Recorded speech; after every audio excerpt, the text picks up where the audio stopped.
Hello students, March is the month of examination और CBSE examination अपने जोरों पर है। आशा करती हूँ आपने भी अपने कुछ एग्ज़ाम बहुत अच्छे से दिए होंगे और आगे आने वाले एग्ज़ाम के लिए भी आप बहुत अच्छे से तैयारी कर रहे होंगे। I wish all the best to everyone. आज मैं जिस सब्जेक्ट के बारे में बात करूँगी वो है computer science. Like all 4 subject, computer science भी बहुत इम्पॉर्टेंट सब्जेक्ट है, इंटरेस्टिंग है और स्कोरिंग भी है। बस ज़रूरत होती है थोड़ा सा ध्यान देने की। अगर आप थोड़ी सी ट्रिक के साथ अगर इस सब्जेक्ट में प्रिपरेशन करें और इसको एग्जीक्यूट करें, इसको अगर प्रेजेंट करें अच्छे तरीके से, तो आई बिलीव कि आपके बहुत अच्छे मार्क्स, बहुत अच्छी स्कोरिंग हो सकती है जो आपकी परसेंटेज बनाने में हेल्प करेगी।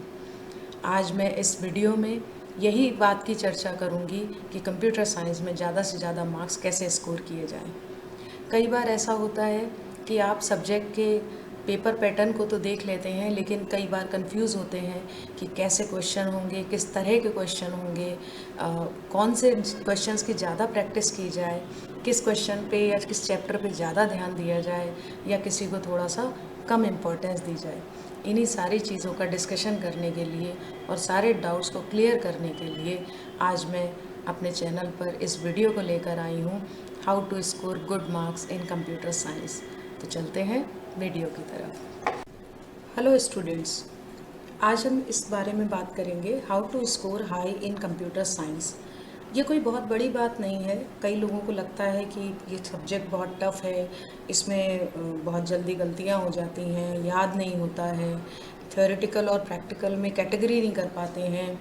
तो इन सारी बातों को ध्यान में रखते हुए ही इस वीडियो को बनाया गया है और मैं कोशिश करूँगी कि आपके सभी डाउट्स क्लियर हो पाएँ।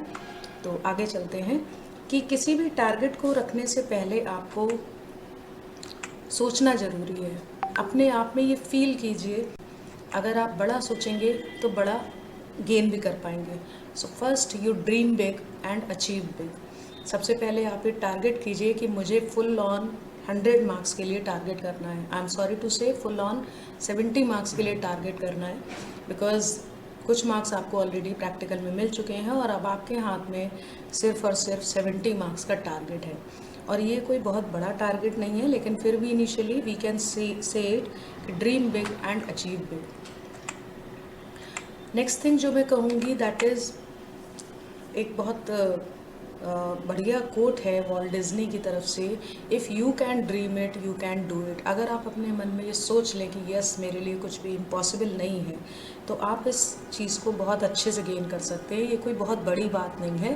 तो कैसे इसको करेंगे देखिए। शुरुआत करने से पहले हम पेपर पैटर्न को समझते हैं कि एक्चुअली पेपर कैसे होता है या कैसे आता है, इस बारे में डिस्कस करते हैं। तो first we will move to the paper pattern. यहाँ पर एक प्री बोर्ड एग्जामिनेशन का पेपर दिया हुआ है। इसमें सबसे पहले कुछ इंस्ट्रक्शंस को पढ़ लेते हैं। जैसे this question paper contains 5 section A to E, यानी आपके क्वेश्चन पेपर में 5 सेक्शंस होंगे A to E, A B C D and E। सभी क्वेश्चंस करना है। देयर में भी इंटरनल चॉइसेस, जैसी इंस्ट्रक्शन दी है वैसा क्वेश्चन आपको करना है। अब यहाँ पर दिया है section A have 18 questions carrying 1 mark. तो आप देख रहे हैं सेक्शन ए में, अगर मैं सेक्शन ए की बात करूँ तो आप देखिए मोस्टली सभी क्वेश्चन जो हैं वो MCQ फॉर्म में हैं। तो MCQ आप कह सकते हैं 18 मार्क्स का MCQ या 1 वर्ड क्वेश्चन या फिलअप क्वेश्चन, इस तरह की चीज़ें यहाँ पर होंगी। और क्वेश्चन नंबर 17 एंड 18 जो है वो असर्शन और रीजनिंग का क्वेश्चन होगा। तो कैसे इन क्वेश्चंस को करेंगे, कैसे डील करेंगे, यह भी हम आगे की वीडियो में समझेंगे। पहले पेपर पैटर्न की बात करते हैं। इसके बाद आप देखिए यहाँ पर दिया है सेक्शन बी है 7 very short questions carrying 2 marks each. Section B में 7 क्वेश्चन होंगे जो कि 2-2 नंबर्स के हैं। सेक्शन बी भी दिखा देते हैं, अभी एक एक करके मैं सारी चीज़ें डिस्कस करूँगी। सेक्शन बी में अगर आप क्वेश्चंस को व्यू करेंगे तो आप देखेंगे इसमें डिफरेंट तरीक़ों के क्वेश्चंस हैं और सारे सिलेबस को कवर करने वाले क्वेश्चंस हैं। इसमें कोई चैप्टर स्पेसिफिक नहीं है, तो इसमें सभी तरह के क्वेश्चंस कवर होंगे फ्रॉम 19 to 25। ये 7 क्वेश्चन आपको मिलेंगे। इसके बाद आप देखिए सेक्शन सी में 5 क्वेश्चंस हैं शॉर्ट आंसर टाइप, जिनकी वेटेज 3 मार्क्स है, यानी 3-3 नंबर के 5 क्वेश्चन आपको मिलेंगे। तो इसका भी एक व्यू कर लेते हैं कि सेक्शन सी कैसा होगा या किस तरह के क्वेश्चन इसमें कैरी होंगे। तो सेक्शन सी में आप देख रहे हैं कि मोस्टली एसक्यूएल बेस्ड क्वेश्चन यहाँ पर आप देख सकते हैं, छोटे मोटे फंक्शन बेस्ड क्वेश्चन देख सकते हैं, लेकिन एसक्यूएल का पार्ट ज़्यादा है। ठीक है, इसके बाद सेक्शन डी में 3 लॉन्ग आंसर टाइप क्वेश्चन है, 3 long answer type question carrying 5 marks each. तो 5 मार्क्स पे आपको ज़्यादा ध्यान देना है और इसमें सिर्फ 3 क्वेश्चंस करने हैं। तो सेक्शन डी को भी एक बार व्यू कर लेते हैं। सेक्शन डी में आप देख रहे हैं नेटवर्किंग क्वेश्चंस और कनेक्टिविटी क्वेश्चंस। तो सेक्शन डी में कुछ इस तरह के क्वेश्चंस होंगे। और इसके बाद अगर आप देखेंगे सेक्शन ई में 2 क्वेश्चंस हैं कैरिंग 4 मार्क्स ईच, केवल 4 नंबर के 2 क्वेश्चंस हैं और ये कुछ एक केस स्टडी टाइप का क्वेश्चन हो सकता है। सेक्शन ई, तो यहाँ पर भी आप देख रहे हैं कि एसक्यूएल तो है ही, लेकिन साथ में एक क्वेश्चन भी दिया हुआ है फिल इन द ब्लैंक्स का, और ये केस स्टडी बेस्ड क्वेश्चन है। तो इस तरह से आपके क्वेश्चन पेपर का फॉर्मेट होगा। बहुत टफ नहीं है, बहुत लेंदी भी नहीं है। इन ऑल अगर एक स्टूडेंट सारे टॉपिक्स को पढ़ा हुआ है या उसके मोस्टली अगर जानकारी है तो थॉरोली वो एक पेपर को 2.5 घंटे में पूरा कर सकता है। और आई सजेस्ट कि आपको 2.5 आवर में पेपर पूरा कर लेना चाहिए, ताकि बाकी के 15 मिनट आपका रिवीजन हो सके या आप पूरे क्वेश्चन पेपर को जो आपने आंसर शीट में लिखा है उसे रिव्यू कर सकें। इसके बाद हम चलते हैं अपने नेक्स्ट स्लाइड की ओर। इसमें डिस्क्रिप्टिवली बताया गया है कि पेपर को सॉल्व कैसे करना है। So moving ahead, paper solve करने से पहले कुछ चीज़ें आपको ध्यान रखनी है, उन्हें देख लेते हैं। First thing, utilize the full 15 minutes of reading before the examination. बहुत इम्पॉर्टेंट होते हैं ये 15 मिनट्स, जो कि बच्चे अक्सर कभी कभी इसकी वैल्यू नहीं समझते हैं। तो read all the instruction carefully on the answer sheet and question paper as well. सारी इंस्ट्रक्शंस को बहुत ध्यान से पढ़ें, जैसा कि आपने पिछले पेपर्स में भी किया होगा, but one more time you have to do this.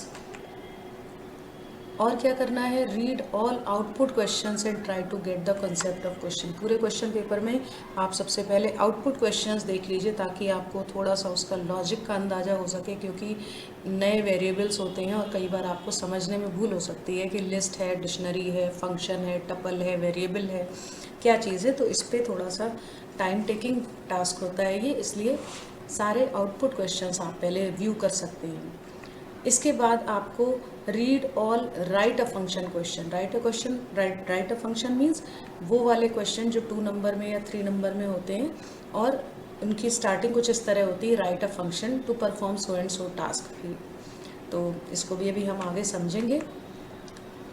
Have a look at all the MCQs। एक बार सारे MCQ को भी आप रीड कर लें, ताकि आपको अंदाज़ा हो जाए कि कौन से क्वेश्चंस आप फटाफट कर पा रहे हैं या किसी में आपको टाइम लग रहा है। तो जो टाइम टेकिंग है या जिसमें आपको थोड़ा कन्फ्यूज़न है, उसको आप कुछ देर के लिए पॉज कर सकते हैं and you can move on to the next question. Look at SQL tables and queries. ये SQL टेबल में एक्चुअली डेटा होता है और क्वेरीज या कुछ आउटपुट क्वेश्चंस होते हैं जिसमें आपको उस डेटा को व्यू करने की ज़रूरत होती है। तो इमीडिएटली आपको ना व्यू करना पड़े, इसलिए एक नज़र आप SQL टेबल और क्वेरीज पर भी कर सकते हैं।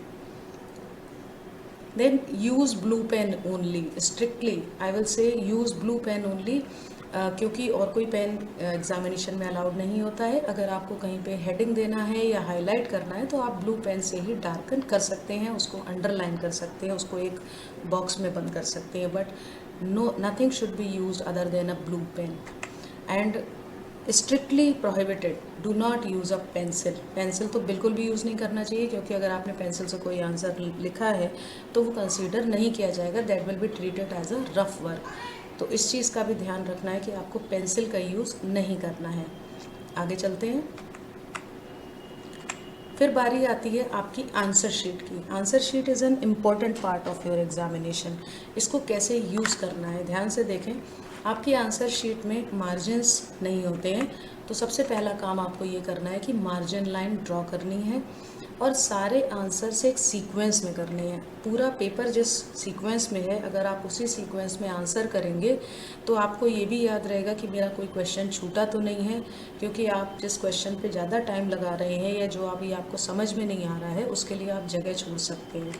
तो इसलिए सारा पेपर, कंप्लीट पेपर आपको एक सीक्वेंस में ही करना है। So starting from section A. Section A आप बिल्कुल middle of the page heading दे दीजिए ब्लू पेन से ही, और इसके बाद आप एमसीक्यू देखिए, जैसे मैंने ब्लू पेन से डार्कन करा हुआ है तो इस तरह से आप ब्लू पेन से ही डार्कन कर सकते हैं। फिर स्टार्टिंग फ्रॉम क्वेश्चन नंबर 1 बात आती है एमसीक्यू की एंड ऑप्शंस लिखने की। तो जनरली स्टूडेंट क्या करते हैं, कई बार फर्स्ट का ए, सेकंड का बी, इस तरह से आंसर लिखते हैं, या कई बार ऑप्शंस जो हैं वो रोमन नंबर्स में होते हैं और सेकंड की जगह आप थर्ड लिख जाते हैं या थर्ड की जगह सेकंड लिख जाते हैं, मतलब एक आध उसमें बार कम रह जाता है, तो आपका आंसर थोड़ा सा कई बार कन्फ्यूज़न में रॉन्ग हो सकता है। तो आई सजेस्ट कि आप ऑप्शन के साथ साथ या जो नंबर है आपके आंसर का, उसके साथ साथ वो वैल्यू भी लिखें जो उस पर्टिकुलर ऑप्शन के सामने दी गई है। तो इससे आपके आंसर की ऑथेंटिसिटी बढ़ जाती है। इसी तरह सेकंड क्वेश्चन का आंसर आप लिखें और इसी तरह स्टार्टिंग करते हुए 3, 4, 5, 6 एंड 7 एंड 8, और आप 18 क्वेश्चन तक के ऑप्शंस लिखें। यहाँ पर क्वेश्चन नंबर 17 और 18 जो है वो असर्शन और रीजनिंग का क्वेश्चन होगा। इन क्वेश्चंस की लैंग्वेज को बहुत ध्यान से पढ़ना है, क्योंकि ये थोड़ा कंफ्यूजिंग होती है। यहाँ पर एक अजम्पशन दी हुई होती है और उसका कोई रीज़न दिया होता है, और दोनों स्टेटमेंट कई बार कंट्राडिक्टरी भी हो सकते हैं, आपस में कनेक्टेड हो भी सकते हैं या नहीं भी हो सकते हैं। तो आपको ये लॉजिक निकालना होगा कि असर्शन जो दिया है उसका रीज़न है या नहीं है, और इन दो क्वेश्चंस पे आपको बहुत ध्यान से ऑप्शंस पे टिक करना है। कुछ पॉइंट्स यहाँ पर अगेन मैं कहूँगी कि डू इन अ सीक्वेंस। आपको सारी एमसीक्यू, सारा क्वेश्चन पेपर एक सीक्वेंस में ही करना है। क्लियर वर्ड्स या लेटर लिखें। आपकी राइटिंग अच्छी है या नहीं है, लेकिन आप जब आंसर लिख रहे हैं बोर्ड की नोटबुक में या एग्जामिनेशन के नोटबुक में, तो यहाँ पर आप वर्ड्स की क्लैरिटी का ज़रूर ध्यान रखें। कौन सा लेटर आप कैसे बनाते हैं, क्योंकि Python is a programming language और यहाँ पर स्मॉल और कैपिटल लेटर वैसे ही ट्रीट किए जाएंगे जैसे कि आप सिस्टम में ट्रीट करते हैं। इसीलिए यहाँ पर बहुत ध्यान से लिखना है। जब सपोज़ प्रिंट का पी आप कभी कभी बनाते बड़ा छोटा है, लेकिन आपको टीचर को लगता है कि ये आपने कैपिटल पी बनाया हुआ है। तो इस तरह से छोटी छोटी चीज़ों का यहाँ पर ध्यान रखना है कि clarity of words and commands बहुत इंपॉर्टेंट है। मे बी 1 और मोर आंसर्स। एमसीक्यू के केस में कई बार एक क्वेश्चन के मोर देन 1 आंसर भी हो सकते हैं, तो डोंट गेट कंफ्यूज कि अगर आपको लगता है 1 से 2 आंसर है तो गिव देम 2 आंसर्स।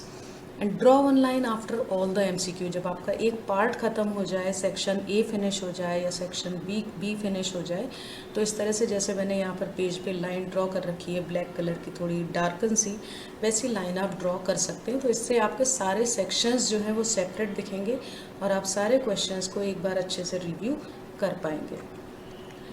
इसके बाद मूव करते हैं सेक्शन बी की तरफ। सेक्शन बी में किस तरह के क्वेश्चन होंगे?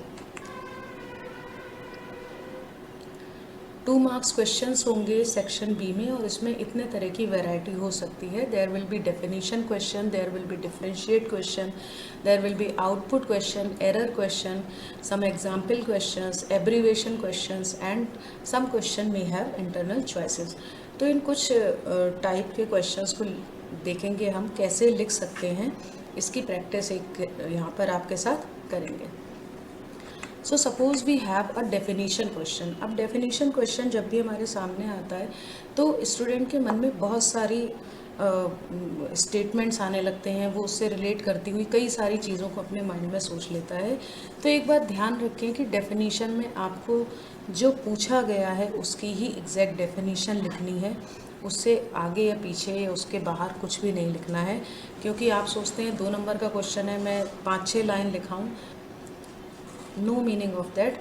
यहाँ पर आपको कंटेंट पे ध्यान देना है, ना कि पेजेस भरने पे। This is just like a mathematical paper, जिसमें आपको लिमिटेड ही लिखना है और लिमिटेड पर ही आपकी स्टेप मार्किंग से नंबर मिलेंगे। तो सपोज़ एक एग्जाम्पल के तौर पे लेते हैं, एक क्वेश्चन है व्हाट इज़ डीएनएस। तो डीएनएस का आंसर आप क्या लिखेंगे? एक तो आपको आंसर नंबर डालना है एग्जैक्टली, और सपोज़ इसका आंसर बस हम इतनी लाइन में फिनिश कर देंगे, DNS stands for domain naming system और service, it is used on internet to provide user defined names to an IP address. कोई भी डेफिनेशन क्वेश्चन हो, इसमें आप साथ में एग्जाम्पल ज़रूर लिखेंगे, चाहे उसमें पूछा हो या ना पूछा हो, तो आपकी number of lines automatically increase हो जाएगी। और इसके बाद भी अगर आपको कोई लगता है कोई लाइन ऐसी है जो ऐड हो सकती है, वो आप ऐड कर सकते हैं, लेकिन ज़बरदस्ती मैटर को ऐड ना करें। इससे आपके जो क्वेश्चन की जो मेन लाइंस हैं वो छुप जाती हैं और आपके मार्किंग में डिफरेंस आ जाता है। तो इस तरह से आप कोई भी डेफिनेशन क्वेश्चन करेंगे। सेकेंडली हम बात करते हैं डिफरेंस क्वेश्चन की। कई बार डिफरेंशिएट वाले क्वेश्चंस आते हैं, सो आई सजेस्ट कोई भी डिफरेंस का क्वेश्चन हो उसको आप बीच में लाइन ज़रूर ड्रॉ करें। जैसे कि यहाँ पर एक एग्जांपल के लिए क्वेश्चन लेते हैं, differentiate between else statement of if and else statement of loops. तो सबसे पहले आपको क्या करना है, आंसर नंबर डालना है, बीच में एक लाइन ड्रॉ करनी है और दोनों साइड आपको एक एक हेडिंग लिखना है कि आप किस तरफ क्या लिखने वाले हो। डिफरेंशिएट क्वेश्चन में ये वे सबसे ज़्यादा कन्वीनियंट रहता है एक एग्जामिनर के लिए भी चेक करने के लिए, बिकॉज उसको स्पेसिफिक पॉइंट बिल्कुल सामने दिख जाते हैं और उसको इमीडिएट आंसर मिल जाता है। तो यहाँ पर आप पॉइंट 1 डालेंगे और जिस चीज़ का स्टेटमेंट आपने लिखा है for a difference, another side भी उसी चीज़ का कंपैरिजन होना चाहिए। जैसे यहाँ पर आप देख रहे हैं इफ़ एल्स में मैंने एग्जीक्यूशन वाली बात लिखी है, तो लूप एल्स में भी हम एग्जीक्यूशन वाली बात ही लिखेंगे। और इसी तरह से सेकंड ऑप्शन भी एक दूसरे से रिलेट करता हुआ लिखेंगे। और इस डिफरेंस क्वेश्चन में भी आपको एक एक एग्जाम्पल ज़रूर देना है। एग्जाम्पल में कंप्लीट प्रोग्राम नहीं लिखा जाता है, एग्जाम्पल में बहुत शॉर्ट वे में अपनी बात कही जाती है। जैसे यहाँ पर मैंने 2 छोटे छोटे एग्जाम्पल दिए हुए हैं। इसके नीचे अगर आप एक लाइन का डिस्क्रिप्शन बढ़ाना चाहें, उसके आउटपुट को डिस्क्राइब करता हुआ, तो लिख सकते हैं, अदरवाइज नो नीडेड। आप कुछ चीज़ें आप एज ए कमेंट, जैसे कि आप प्रोग्रामिंग में लिखते हैं, उस तरह भी हाईलाइट करते हुए लिख सकते हैं। तो एक डिफरेंस क्वेश्चन में बहुत ज़्यादा लंबा चौड़ा लिखने की ज़रूरत नहीं होती है। पॉइंट वाइज आप छोटी छोटी चीज़ों को रखें और एक दूसरे से कंपेयर ज़रूर करता हुआ रखें कि अगर एक फैक्टर पे आपने पॉइंट लिखा है तो दूसरी साइड भी उसी फैक्टर का पॉइंट डिस्कस होना चाहिए। और कंप्यूटर साइंस में पाइथन लैंग्वेज के साथ में या किसी भी डिफरेंस क्वेश्चन के साथ 2 या 3 डिफरेंस से ज़्यादा पॉइंट नहीं बनते हैं। तो एक एग्जाम्पल को साथ में लगा के आप अपने क्वेश्चन की लेंथ बढ़ा सकते हैं। अगर ये चीज़ क्वेश्चन में मेंशन है कि you have to mention the example, तो वहाँ पर आधे नंबर की एग्जाम्पल की मार्किंग होती है, तो वहाँ आपको मस्ट है लिखना। लेकिन अगर नहीं भी दिया हुआ है तब भी आप एग्जाम्पल देंगे तो आंसर में और क्लैरिटी आ जाएगी। नेक्स्ट टाइप के क्वेश्चन हम देखते हैं आउटपुट क्वेश्चन। जैसे यहाँ पर मैंने एग्जाम्पल में एक क्वेश्चन ले रखा है जिसका आउटपुट निकालना है। कई बार स्टूडेंट हड़बड़ी में या जल्दी आंसर निकालने के कारण प्रिंट स्टेटमेंट को इग्नोर कर देते हैं। उन्हें क्या लगता है कि जो जो वेरिएबल प्रिंट हो रहे हैं बस वो उन्हीं वेरिएबल्स को लिख लेते हैं, और प्रिंट स्टेटमेंट में वेरिएबल्स के साथ साथ जो और चीज़ें दी होती हैं उन्हें लिखना भूल जाते हैं।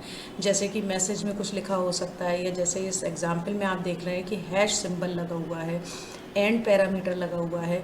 तो इन चीज़ों को भी आपको बहुत ध्यान रखना है। किसी भी आउटपुट क्वेश्चन की कैलकुलेशन अगर आपको करनी है तो वो मार्जिन राइट मार्जिन वाले हिस्से में करेंगे, जहाँ पर ये मेरा माउस पॉइंटर है, इस वाले एरिया में आप कैलकुलेशन कर सकते हैं। क्वेश्चन के सामने इस एरिया में आपको कोई भी कैलकुलेशन नहीं दिखानी है, यहाँ सिर्फ और सिर्फ आपको आंसर नंबर डाल के आउटपुट ही लिखना है, और कोई भी कैलकुलेशन इस क्वेश्चन के इस आंसर के आसपास ना दिखाएं। सब एरिया आपका ब्लैंक होना चाहिए। जितने 1 लाइन 2 लाइन 3 लाइन जो भी आउटपुट है वो एग्जैक्ट आउटपुट ही यहाँ पर डिस्प्लेड होना चाहिए। आपका रफ वर्क बिल्कुल भी नहीं सामने होना चाहिए, वो आप इस मार्जिन लाइन के साइड में कर सकते हैं जैसे कि आप मैथमेटिक्स में करते हैं। तो आउटपुट क्वेश्चन को भी बहुत ध्यान से देखें कि उसमें कितने प्रिंट स्टेटमेंट हैं और एक्चुअली क्या क्या प्रिंट कराया हुआ है, तो इस चीज़ पे भी आपको ध्यान देना ज़रूरी है। नेक्स्ट टाइप बात करेंगे एरर क्वेश्चन की। एरर क्वेश्चन जनरली कुछ इस फॉर्म में आता है, rewrite the following programme after removing all the errors and underline all the correction. यहाँ पर क्लियरली लिखा हुआ है कि क्वेश्चन को रीराइट करना है। तो पहली बात तो आप क्वेश्चन ना उतारें। कई बार जल्दबाजी में क्या होता है कि एग्जामिनर सिर्फ उस क्वेश्चन को देख के उसी में ही मार्किंग करना शुरू कर देते हैं, तो जो कि आपके लिए भी प्रॉब्लमेटिक हो सकता है। तो आप पहली बात तो क्वेश्चन ना उतारें, आप एग्जैक्टली राइट आंसर लिखें और जहाँ जहाँ पर करेक्शन करे हुए हैं उनको अंडरलाइन करना है। ये काम कैसे करेंगे यहाँ पर देखते हैं। सपोज़ यहाँ पर ये एग्जाम्पल क्वेश्चन दिया हुआ है जिसमें कुछ एरर्स हैं, और ये बात ध्यान रखें कि हमेशा क्वेश्चन में सिंथेटिकल एरर्स ही होती हैं। सिंथेटिकल का मतलब है जो आप टाइपिंग करते समय मिस्टेक्स कर देते हैं। एक प्रोग्राम की टाइपिंग में जो आप मिस्टेक करते हैं वो सिंथेटिकल एरर कही जाती हैं। तो क्वेश्चन जो गिवन होता है उसमें मोस्टली सिंथेटिकल एरर ही होती हैं। आपको प्रोग्राम का या जो भी कोड दिया है उसका सेंस नहीं बदलना है, उसमें कुछ भी चेंज नहीं करना है। तो इस क्वेश्चन को आप कैसे करेंगे, तो सबसे पहले आप इस क्वेश्चन का एग्जैक्ट आंसर लिखेंगे। जहाँ जहाँ पर भी मिस्टेक आपको दिख रही है उस मिस्टेक को आप सही करेंगे। जैसे इस क्वेश्चन में मिस्टेक है, इंट का आई कैपिटल है, यहाँ पर फॉर का एफ कैपिटल है और यहाँ पर कोलन नहीं लगा हुआ है। ये वेरिएबल मिस्टेक है, यहाँ पर कैपिटल यूज़ किया है और यहाँ पर स्मॉल, यहाँ पर भी स्मॉल यूज़ किया है और यहाँ पर प्रिंट का पी कैपिटल है। तो ये सारी चीज़ें करेक्ट करके आप कोड लिख देंगे और जिस जिस जगह पे या जिस जिस लाइन में आपने करेक्शन किया है उसको बस अंडरलाइन कर देना है। तो इस क्वेश्चन को आपको इसी तरह से करना है और कहीं पर कोई भी चीज़ एग्जैक्ट नहीं करनी है। मोस्टली 4 एरर्स होती हैं, 4 से 5 एरर्स हो सकती हैं depending on the type of error कि वो कितनी बड़ी या छोटी है। अब जैसे यहाँ पर आप देख रहे हैं 5 एरर है, एक लाइन और आएगी यहाँ पर i = i+1 के साथ। तो यहाँ पर आपको ये सेंस चेंज नहीं करना है। नेक्स्ट चलते हैं एग्जाम्पल क्वेश्चन की तरफ। कुछ चीज़ें एज ए एग्जाम्पल पूछी जाती हैं तो वहाँ पर आपको कोई डेफिनेशन नहीं लिखनी है, कोई प्रोग्राम नहीं लिखना है। देखें एग्जाम्पल क्वेश्चन कैसे सॉल्व करेंगे। तो सपोज़ यहाँ पर एक मैं एग्जाम्पल ले रही हूँ, right 1 example of the following terms. सिर्फ इन चीज़ों का एग्जाम्पल देना है। कई बार बच्चे जल्दबाजी में आधा क्वेश्चन पढ़ते हैं और इन चीज़ों की डेफिनेशन लिखने बैठ जाते हैं। ना ही आपको कोई प्रोग्राम बनाना है, ना ही आपको कोई डेफिनेशन लिखनी है, सिंपली हर चीज़ का हेडिंग डाल के एक एक एग्जाम्पल देना है। तो आई होप आप इन चीज़ों को अच्छे से समझ गए होंगे। नेक्स्ट आप देखिए एब्रीवेशन क्वेश्चन, जहाँ पर आपको फुल फॉर्म्स लिखनी होती हैं। Clearly mention the full forms. बस सिंपली आपको क्या करना है, हेडिंग लिखना है और उसके सामने ही फुल फॉर्म लिखें। कभी भी बिना हेडिंग डाले फुल फॉर्म ना लिखें, क्योंकि कई बार आप ऊपर नीचे पढ़ते हैं या सीक्वेंस चेंज हो जाता है तब भी आपका क्वेश्चन रॉन्ग हो सकता है। तो यहाँ पर आप एग्जैक्टली हेडिंग डालें किस चीज़ की आप फुल फॉर्म लिख रहे हैं and then you write the full forms. अब बात करते हैं सेक्शन सी की। आई थिंक आपको सेक्शन बी में समझ में आ गया होगा कि किस तरह के क्वेश्चन होंगे और कैसे कैसे उनको लिखना है। सेक्शन सी में मोस्टली 3 मार्क्स के क्वेश्चन है, 3 मार्क्स के कुछ क्वेश्चन है। इसमें ज़्यादा से ज़्यादा जो है वो SQL क्वेरीज़ हैं और कुछ एक राइट अ फंक्शन वाले क्वेश्चन हैं जिनमें लिखा होता है for example we can say write a function to take 2 numbers as an input and swap them. इस तरह का क्वेश्चन हो सकता है। तो यहाँ पर आपको सिर्फ और सिर्फ फंक्शन की डेफिनेशन लिखनी है, उस फंक्शन को कॉल नहीं करना है। कोई ज़रूरत नहीं है उस फंक्शन को कॉल करने की और आपका फंक्शन यूनिवर्सल होना चाहिए। यूनिवर्सल का मतलब है आप उस फंक्शन को किसी भी प्रोग्राम में रख दें वो वहाँ पर चलना चाहिए। तो इस तरह से राइट अ फंक्शन का स्पेसिफिक प्रोग्राम आप लिखेंगे। राइट अ प्रोग्राम यानी अगर कंप्लीट प्रोग्राम बनाना है तो वहाँ पर भी आप कोशिश करें कि उस प्रोग्राम में फंक्शंस का यूज़ करें, क्योंकि 12th का कॉन्सेप्ट फंक्शन से शुरू होता है और एक standard programme should use the functions और इन फंक्शंस को आपको यहाँ पर कॉल करके भी दिखाना होगा। तो अगर कोई कंप्लीट प्रोग्राम वाला क्वेश्चन है तो वहाँ पर आपको फंक्शन के साथ बना के फंक्शन को कॉल भी करना चाहिए। इसके बाद स्टैक्स चैप्टर से एक क्वेश्चन होगा जिसमें दो तरह के क्वेश्चन आपको मिलेंगे, एक पॉलिश स्ट्रिंग एंड एक पुश या पॉप या कंप्लीट प्रोग्राम। इनमें से एक चॉइस होगी, या तो पुश का फंक्शन बनाना होगा या पॉप का फंक्शन बनाना होगा या कंप्लीट प्रोग्राम लिखना होगा। और जब कंप्लीट प्रोग्राम स्टैक्स का लिखना हो तो इसमें पुश और पॉप और डिस्प्ले तीनों फंक्शंस को शामिल करेंगे। पूरा प्रोग्राम इसे ही कहा जाएगा। केवल पुश करके डिस्प्ले कराना इज़ नॉट ओके। अगर और आप प्रोग्राम की लैंग्वेज भी पढ़िएगा, अगर उसमें स्पेसिफिकली लिखा हुआ है कि ऐड एन एलिमेंट ओनली, तभी आप पुश और डिस्प्ले बनाएं। लेकिन डिस्प्ले अगर ना भी लिखा हो तो डिस्प्ले का फंक्शन बनाना ज़रूरी है। तो पुश, पॉप या कंप्लीट प्रोग्राम की लैंग्वेज को भी आप अच्छे से समझने की कोशिश कीजिएगा। फिर बात करते हैं सेक्शन डी की। सेक्शन डी में किस तरह के क्वेश्चन होंगे। यहाँ पर 5-5 नंबर के क्वेश्चन होंगे, जिसमें नेटवर्किंग एंड कम्युनिकेशन कॉन्सेप्ट का क्वेश्चन होगा, बाइनरी और टेक्स्ट फाइल का क्वेश्चन होगा, एक MySQL कनेक्टिविटी विद पाइथन का भी क्वेश्चन है, और एक स्मॉल प्रोग्राम क्वेश्चन लाइक एक छोटा 2 नंबर, मतलब किसी क्वेश्चन के पार्ट में भी पूछ सकते हैं कि write a small program to check a number palindrome और नॉट। इस तरह का एक छोटा क्वेश्चन भी हो सकता है। That can be a part of any question. MySQL connectivity program में मोस्टली या तो राइट अ फंक्शन वाले क्वेश्चन होंगे या फिर फिल इन द ब्लैंक्स वाला क्वेश्चन हो सकता है।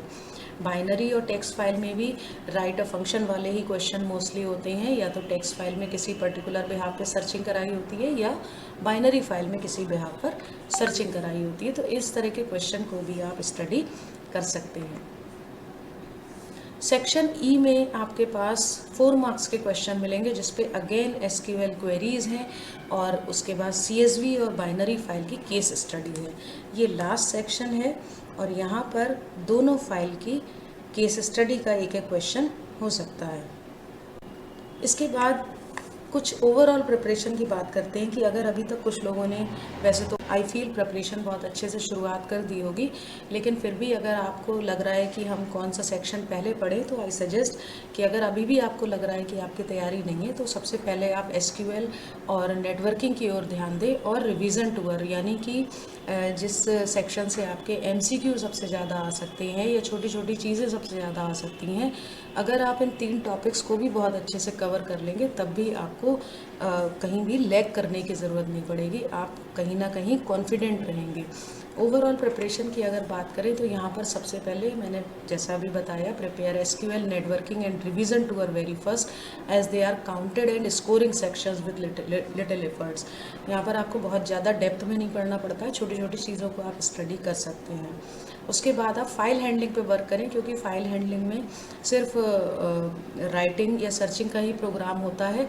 मिनिमल एफर्ट से आप इन सारे चीज़ों को कर सकते हैं। और उसके बाद आप स्टैक्स वाला सेक्शन पढ़ें। लास्ट के टाइम पीरियड में do a maximum of sample paper in last 5 days from the examination.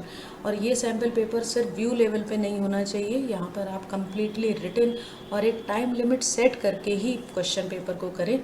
और सैम्पल पेपर में जितना ज़्यादा से ज़्यादा आप प्रैक्टिस कर सकते हैं वो करें। There should not be any limit on the number of sample papers. In your leisure time, read the theory part from the textbook or any other material convenient to you। आपके पास जो भी book हो, sample paper हो या notebook है school की, किसी भी चीज़ से आप थ्योरी पार्ट पढ़ें, क्योंकि जब हम थ्योरी पार्ट को बार बार पढ़ते हैं तो उससे रिलेटेड वर्ड्स हमारे माइंड में रहते हैं, और जब आंसर लिखने की बारी आती है तो वो सारी वोकेबलरी आपको याद होती है, या इसको फ्रेम करके आप क्वेश्चंस का आंसर लिख सकते हैं। एट लास्ट मैं यही कहूँगी कि अपने आप में कॉन्फिडेंट रहिए, जो भी आंसर आप लिख रहे हैं उसके बारे में श्योर रहिए, so that you can score as targeted. अपना एक टारगेट ज़रूर बनाएं अपने लेवल के अकॉर्डिंग। अगर आपको लगता है कि मैं 50 नंबर कंप्लीट कर सकता हूं, तो आप 50 नंबर का टारगेट रखें, 60 कर सकते हैं, 40 कर सकते हैं। जितने नंबर का टारगेट आप कर रहे हैं उस के बारे में कॉन्फिडेंट रहें, और छोटी छोटी चीज़ों से इकट्ठा करके आप काफ़ी ज़्यादा नंबर स्कोर कर सकते हैं। So I wish you all the best students. आप बहुत अच्छा करेंगे। आप पूरी तरह से तैयार हैं। और इस वीडियो के बाद मुझे लगता है कि आपको कुछ और टिप्स ज़रूर मिली होंगी, इसलिए मुझे कमेंट सेक्शन में ज़रूर बताएं कि आपको इस वीडियो से कुछ बेनिफिट हुआ या नहीं, और आगे आप क्या और जानना चाहते हैं इस सब्जेक्ट के बारे में, या किस तरह की गाइडेंस लेना चाहते हैं, इसके बारे में भी आप मुझे कमेंट सेक्शन में ज़रूर लिख के बताएं। Till then, thank you so much, goodbye and all the best for your examination. Thank you so much.